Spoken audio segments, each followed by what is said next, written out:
My parents, they really value education greatly, and so from my childhood, education is valued greatly in our society in general. But my parents especially wanted at least one of their children to be a college graduate. Nobody from my family is a college graduate actually, and being the eldest son, the pressure was on me to at least fulfill their expectations of their dream to the extent that I could.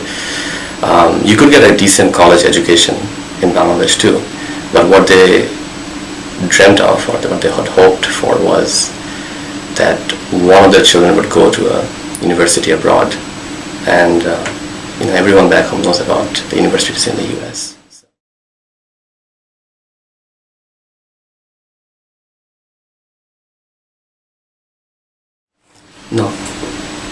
No, I still don't know what it is. I think about it sometimes because you hear this all the time from people, especially after the recent economic crisis. The term American dream has become sort of a very commonly discussed topic, but I struggle with this definition even now. But what I did know was this idea that if you work hard in this country, then you would be rewarded for it. You'll be getting what you're looking for if you work hard. The opportunities are there.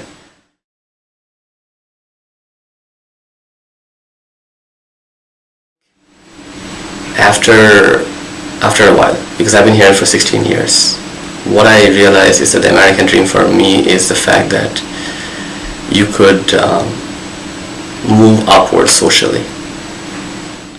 It's not an unusual thing. Many people have done that. So in other words, what's distinctly American to me is the fact that when I look at my time here, I've seen, for example, Barack Obama become president. And that's an extraordinary journey if you think about where he started. The fact that Hillary Clinton as a woman is considered to be a front runner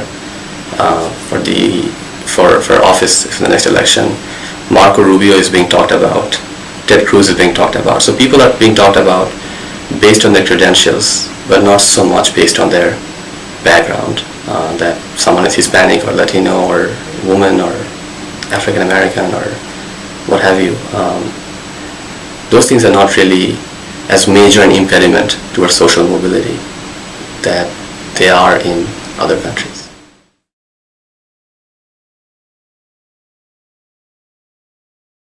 Personally, I believe that education is really the key factor in opening up opportunities. And that's always been my belief. Just growing up, having seen everything through my own personal experience. My grandfather lived in the village. My parents, my grandparents, they all grew up in a rural part of Bangladesh. And I spent quite a bit of time there in my childhood too. My grandparents had no education. My father and my mother had some education, some high school education. My mother would, in the American system, she would not have gone to high school or middle school. My father finished high school. And there was an immediate big jump in terms of social mobility. And then, thanks to their effort and a lot of things that came my way, I was able to get a PhD, and then thankfully I'm here.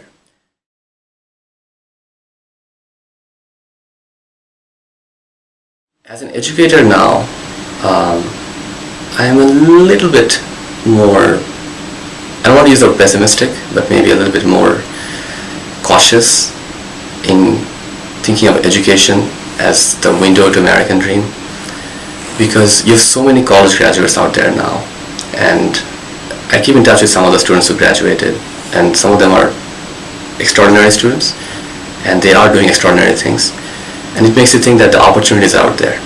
You just have to be diligent about it. You have to work hard. You have to think carefully about what you want to get. You have to have a vision for it. But at the same time, I also know of some students who are extremely bright and they're struggling to find a job. The economy has been weak, but it's been recovering.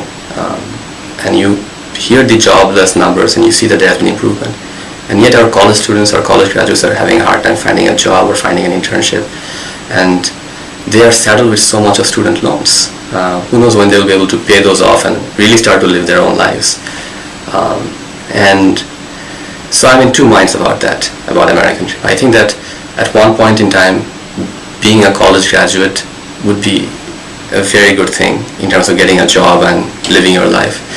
Now it's necessary but not sufficient, as economists would say.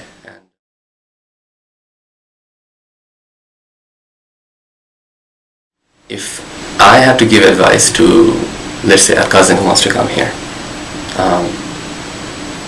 the advice I would give them is, or the perspective I would share with them is that this is a country where many things are possible, but the journey could be long, longer than you expect. So you have to work hard, be patient, but the rewards are there. The other thing is that I would tell them is not to make it an obsession. There's a difference between an American dream versus an American obsession. Don't obsess over it. I saw research recently done by Berkeley. It just came out actually last week. You might have seen that